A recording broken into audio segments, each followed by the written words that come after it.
Nous sommes le 8 février, c'est l'occasion de faire un bilan d'étape sur les mobilisations nombreuses que nous menons actuellement.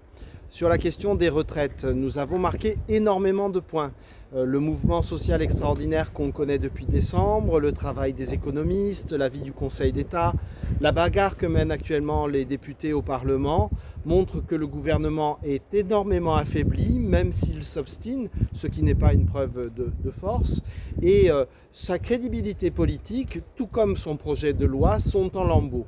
Il va falloir que nous poursuivions en trouvant le bon timing, en articulant diverses modalités d'action.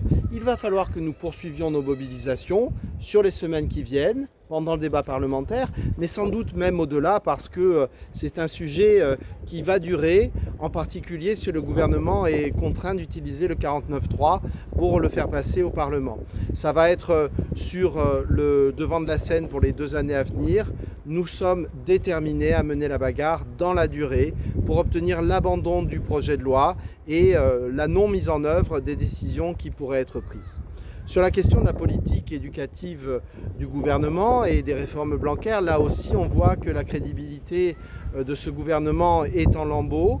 C'est le fruit de ce que nous avons fait jusqu'à présent, en particulier sur la mise en œuvre des E3C.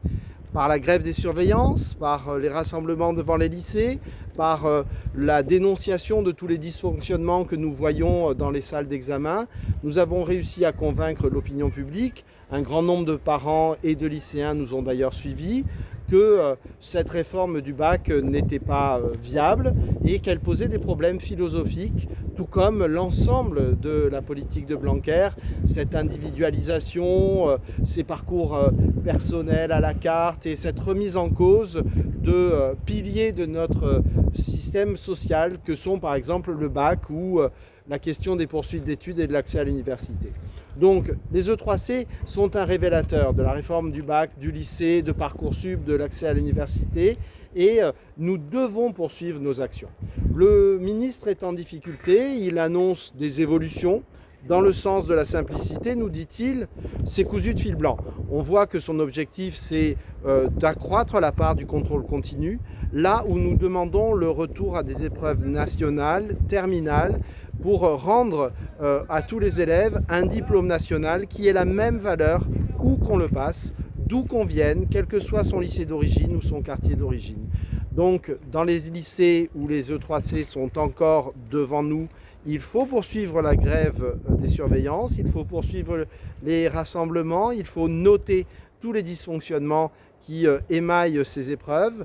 Et dans les autres lycées où les corrections arrivent, eh bien, là aussi, nous avons des actions à mener.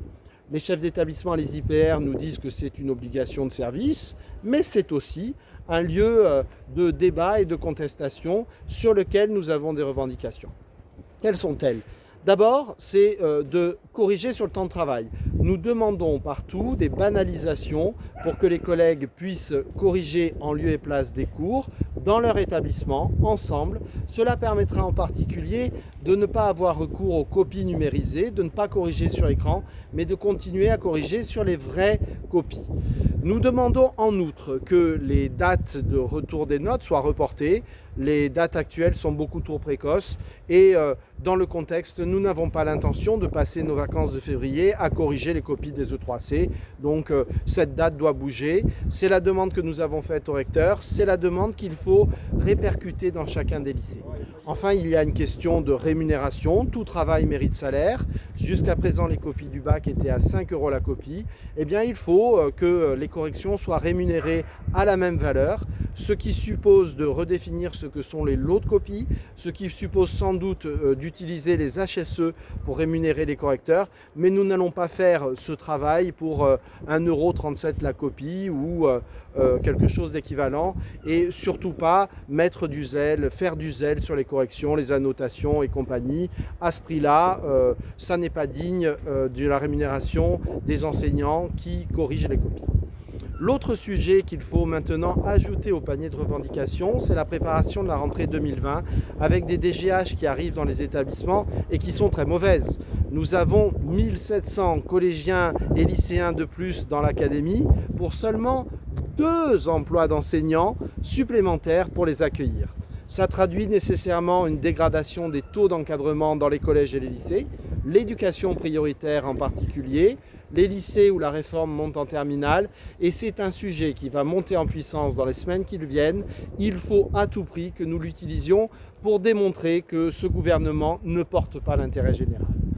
À cette occasion, nous organisons des veillées de l'éducation le mardi 11 février dans un certain nombre d'établissements de l'académie.